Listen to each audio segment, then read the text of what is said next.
नमामि विघ्नेश्वरपादपङ्कजं सर्वमङ्गलमाङ्गल्ये शिवे सर्वार्थसाधिके चरणे त्र्यम्बके गौरी नारायणी नमोस्तुते। ओम नमः शिवाय. शिवदेवियांගේ ශක්තිය ගන්නෙ කොහොමද කියලා අවුරුදු ගාණක් තිස්සේ සතිදේවී පීඨ channel එකේ subscribe කරපු අය නැති අය ගොඩාක් අහලා තිබ්බා. ඊට පස්සේ මම ඒ සඳහාම නවතම නාලිකාවක් පටන් ගන්නවා ශිව මහිමා ආනන්ද යෝග නිලය කියලා. ඒ නාලිකාව තුලිනුත් ඔබට ශිව දෙවියෝ ගැන තව ගොඩාක් දේවල් දැනගන්න පුළුවන්. සියලුම මාතාවගේ අවතාර රාජරාජේශ්වරියගේ සියලුම අවතාර ඉවර කරලා අවසානයේදී ඔබගේ වරම් ගමනේ හෝ යෝගී ජීවිතයේ හෝ ඍෂි ජීවිතයේ ඔබ නතර වෙන්නේ ශිව දෙවියෝ ළඟ. නැත්තම් අපි මේකට කියනවා ලෝකයේ ආරම්භය කියලා. ඒක හරියට මේ වගේ නිකන් ලෝකයේ මේවන ශිව දෙවියෝ මේ වගේ කුකුසෙක් වගේ රාජාලියෙක් වගේ මෙතුමා ළඟට යන්න ඔබ සංසාරයෙන් සංසාරයට ගොඩාක් පාරමිතා පුරලා තියෙන්න ඕන. ඒ වගේම ගොඩාක් ඔබ යුතුයකම් ධර්මිෂ්ඨ හැකියාවන් කුසල් සම්පාදනය කරලා තියෙන්න ඕනේ. කවුරු හරි කෙනෙක් ශිව දෙවියන්ගේ පාද ළඟට යන්න වරමක් අවසරයක් ගන්න කෙලින්ම හදනවා නම් ඇත්තටම ඔබ මෝඩෙක්. ඇත්තටම ඔබ මෝඩෙක්. එහෙම මෝඩ වැඩ කරන්න එපා. මොකද ශිව දෙවියන්ගේ අවසර ලැබෙන්නේ ඔබ පාර්වතී මාතාවගේ නැත්නම් උමයංගනා දිව්‍යාංගනාවගේ අවසරයක් තියෙන තත්යකටපත් වුණොත් විතරයි. ඒ කියන්නේ අපි සංසාරයෙන් සංසාරේ වසර දහස් ගණන් කෝටි ගණන් මේ උමයංගනාවන්ට දේව සේවයේ නියත වෙලා ඉන්න ඕන. අවසානයේ තියෙනවා ඔබට දරන්න බැරි විභාග ගොඩක්.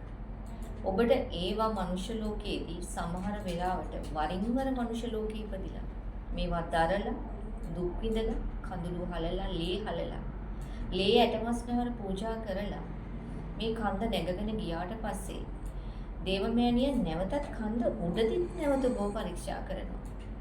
සමහර වෙලාවට ඔබ මේ පරීක්ෂාවෙන් ෆේල් වුණොත් අය එකවර ඔබ මේ කන්දෙන් පහළ තල්ලු කරાવી නැවත හැදිලා වරින් කියලා.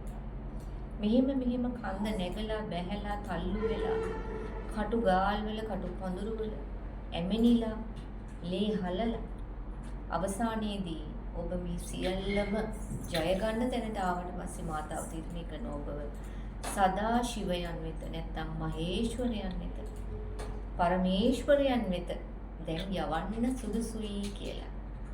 එතනින් පස්සේ ඇත්තටම ඔබට මොක්ෂ රාජ්‍ය මුණ ගැහෙනවා. හරිම අපූර්ව මොක්ෂ රාජ්‍යයක් ඔබට මුණ ගැහෙනවා.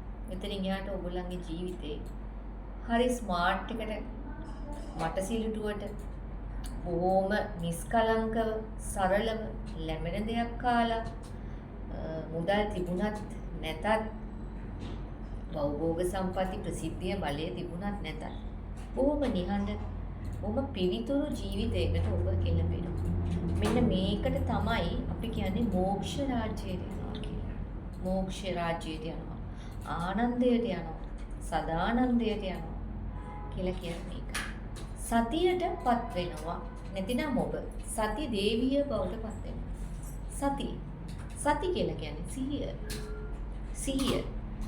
ඔබ සිහිය තුල පිහිටුණාට පස්සේ ඇත්තටම ඔබ ශිවෝහම් මම ශිව කියන තත්ත්වයටපත් වෙනවා. සිත මධ්‍ය ලක්ෂයේ පිහිටුණාට පස්සේ අතීතයටත් අනාගතයටත් නැති මේ වර්තමානයේ සිත මධ්‍ය ලක්ෂයේ පිහිටුණු වෙලාවට ඔබ සතිය බවට පත් වෙනවා. නැත්නම් සති දේවී බවට පත් වෙනවා. මේ ගැන කතා කරන්න තමයි මම වසර 10කට කලින් සති දේවී පීඨම් කියලා මේ YouTube channel එක ඔබට නිර්මාණය කළේ. අද ඒ channel තුල තිබෙනා වූ සියල්ල විනාශ වෙලා ඉවරයි, විනාශ කරලා ඉවරයි සතුරන් විසින්. නමුත් සති දේවියව හෝ ඒ බල පරාක්‍රමය කිසිම සතුරෙක්ට මේ විශ්වයේ විනාශ කරන්න බෑ. මොකද ඒ ලලිතා පරාම්බිකා ආදි මහේශ්වරීයගේ ශක්තිය. නැත්නම් අපි කියනවා එකට ලලිතා ත්‍රිපුර සුන්දරී කියලා. ශ්‍රී විද්‍යාවේ පරමේශ්වරිය. ශ්‍රී විද්‍යාවට පහළ සියල්ලම මාතාවගේ කකුල් ළඟ තියෙන්නේ. පාද ළඟ තියෙන්නේ. සති දේවියගේ පාද ළඟ තමයි අනිත් සියලුම අවතාර. ශක්ති, කුණ්ඩලිනී භාවනා, යෝග, ධාන, දැහැන්, තපස් තියෙන්නේ.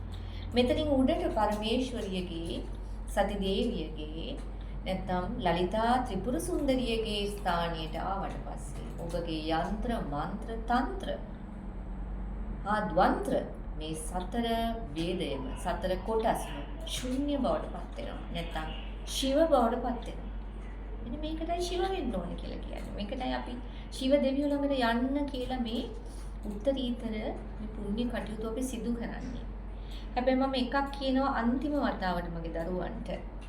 ශිව දෙවියෝ ළඟට යන්න කලින් ඔබ මහා මාතා රාජරාජේශ්වරියගේ නැත්නම් පරාම්බිකාවගේ දෑත අල්ලාගෙන වසර දහස් ගණන් කෝටි ගණන් නැවත මේ සංසාර චක්‍රේ කැරකි මහා කාලියගේ ඔබ ඇයව දක්ෂිණේශ්වරී කාලිය හැටියට නම් කරනවා, මහා කාලිය හැටියට නම් කරනවා, මහා තාරා හැටියට නම් කරනවා, තාරා බෝධිසත්ව හැටියට නම් කරනවා. මේ හැම කෙනෙක්ගෙම අවතාර සරස්වති ලක්ෂ්මී මේ සියලුම අවතාර දැහැන් සීමා පරීක්ෂා සමත් වෙලා ඉන්න ඕනේ. නැවත හමු වෙමු. ඔබට ශිවෝහං ස්වස්ති සිද්ධා. නමාමි විඝ්නේශ්වර කාල පංකජම් සර්ව මංගල මාංගල්‍යේ